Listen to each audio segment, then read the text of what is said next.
तो स्टूडेंट्स, इस वीडियो में हम एक्सरसाइज क्वेश्चन करेंगे एनसीईआरटी के यूनिट सॉल्यूशन के हेनरीज लॉ टॉपिक पर बेस्ड होगा ये न्यूमेरिकल। ठीक है, क्वेश्चन नंबर है 1.35। स्टेटमेंट देखो क्या है। Henry's law constant for the molality of methane in benzene at 298 kelvin is 4.27 multiply 10⁵ mmHg. Calculate the solubility of methane in benzene at 298 Kelvin under 760 mmHg. तो यहाँ पर हमें हेनरीज लॉ कांस्टेंट की value दी हुई है, यहाँ पर 4.27 मल्टीप्लाई 10⁵ mmHg दी हुई है, और यहाँ पर प्रेशर की वैल्यू भी दी हुई है 760 mmHg. ठीक है, तो हमने यहाँ पर कैलकुलेट करना है सोल्यूबिलिटी ऑफ मीथेन की इन बेंजीन में, मतलब मीथेन की सोल्यूबिलिटी यहाँ पर कैलकुलेट करनी है बेंजीन में, और एट दिस प्रेशर, यहाँ पर इस प्रेशर पर कैलकुलेट करनी है सोल्यूबिलिटी 760 प्रेशर पर. ठीक है, तो यहाँ पर लिख लेते हैं क्या क्या गिवन है हमें.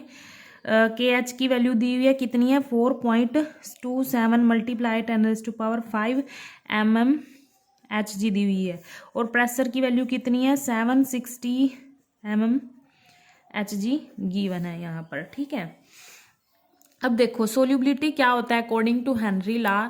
Number of moles of gas is soluble या फिर dissolved in a unit volume of the liquid. ये क्या होता है, सोल्यूबिलिटी होता है. अब हमें पता है जो सोल्यूबिलिटी होता है वो क्या होता है, डायरेक्टली प्रोपोर्शनल होता है. किसके डायरेक्टली प्रोपोर्शनल होता है, प्रेशर के डायरेक्टली प्रोपोर्शनल होता है अकॉर्डिंग टू हेनरी लॉ. तो हम क्या करेंगे, यहाँ पर ये वाला फॉर्मूला लगा सकते हैं, P इक्वल्स टू KHX ए, ये वाला फॉर्मूला लगा सकते हैं. ठीक है, ये हमने कहाँ से निकाला था, जो हेनरीज लॉ हमने डिस्कस किया था, तो वहाँ से हमारे पास ये इक्वेशन बन के आई थी. P इक्वल्स टू KHX ए. P क्या होता है, प्रेशर होता है. KH क्या होगा, हेनरीज लॉ कांस्टेंट, और XA क्या होगा, यहाँ पर मोल फ्रैक्शन होगा. ठीक है, तो यहाँ पर ये मोल फ्रैक्शन किसका होगा, मीथेन का.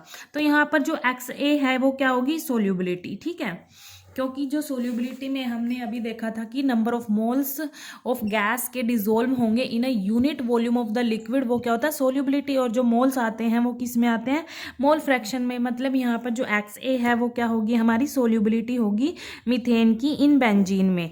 ठीक है, तो हम यहाँ से इसको कैलकुलेट कर लेंगे. XA क्या आ जाएगा, P डिवाइड बाय KH आ जाएगा.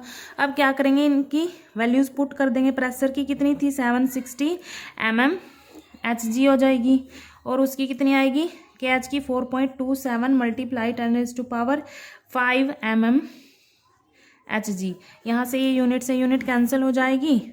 अब देखो यहाँ पर मीथेन की निकाल रहे हैं ना, तो मीथेन लिख लेते हैं, मीथेन की सोल्यूबिलिटी है. ठीक है, अब 760 ये यहाँ पर पावर है, उधर ऊपर लेके जाएंगे इसको हम, जो 10⁵ है ना ये पावर, इसको ऊपर लेके जाएंगे तो किस में कन्वर्ट हो जाएगा, ये -5 में आ जाएगा. यहाँ पर 4.27 ये आ जाएगा.